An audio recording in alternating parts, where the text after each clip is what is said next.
မင်္ဂလာပါရှင်ယနေ့ကြရောက်တဲ့အဟာရဒါနအလှူကတော့မတ်ဆုစုဆန်မှလှူဒန်းပေးသွားတာဖြစ်ပါတယ်ရှင်မွေးနေ့အလှူဖြင့်အာဟာရဒါနတနတ်စာအတွက်ကုန်ကြငွေ3သိန်းကျပ်ကိုလှူဒန်းပေးသွားပါတယ်ရှင်တာရုပါရှင်မွေးနေ့ရှင်လဲကိုစိတ်နှဖျားချမ်းသာချမ်းသာ၍ဘဝတစ်လျှောက်အစဉ်ငြိမ်းချမ်းအေးမြပါစေရှင်အသက်ရာကျော်ရှည်ပါစေအလောက်ကင်ကြံစီဟုသမျှချောမွေ့စွာဖြင့်ကြံတိုင်းအောင်ဆောင်တိုင်းမြောက်၍ကြီးပွားတိုးတက်ပါစေရှင်အရာခတ်သိမ်းတိုးတက်အောင်မြင်၍မင်္ဂလာပေါင်းနှင့်လည်းပြည့်စုံအောင်မြင်ကြပါစေ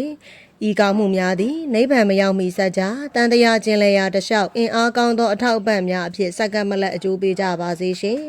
အလူရေဆက်လန်နဲ့မကွာအစဉ်ထာဝရစွန့်ကြဲလူတဲ့နိုင်တော်သူများလည်းဖြစ်ကြပါစေလို့ကျမတို့ရွှေရောင်နှလုံးသားမိသားစုမှစုမုံကောင်းတောင်းပေးလိုက်ပါတယ်ရှင်အခုဆိုရင်တော့ channel ကဂီလာနာတရွတ်ဆွဲကြောင်ကလေးကွေးကလေးများရဲ့ထမင်းစားချိန်ပဲဖြစ်ပါတယ်ရှင်လှူဒန်းမှုအတွက်ကျေးဇူးအထူးပင်တင်ရှိပါတယ်ရှင်ကျမတို့ဂေယာလေးကိုမနက်9:00နာရီမှညနေ9:00နာရီအတွင်းပိတ်ရက်မရှိနေ့တိုင်းဖွင့်လှစ်ထားပါတယ်လာရောက်လည်ပတ်လေ့လာနိုင်ကြပါတယ်ရှင်အသေးစိတ်စုံစမ်းမေးမြန်းလိုပါက0925035944တို့ဓာတ်ရိုက်ဆက်သွယ်မေးမြန်းစုံစမ်းနိုင်ကြပါတယ်ရှင်ကျေးဇူးအထူးတင်ပါတယ်ရှင်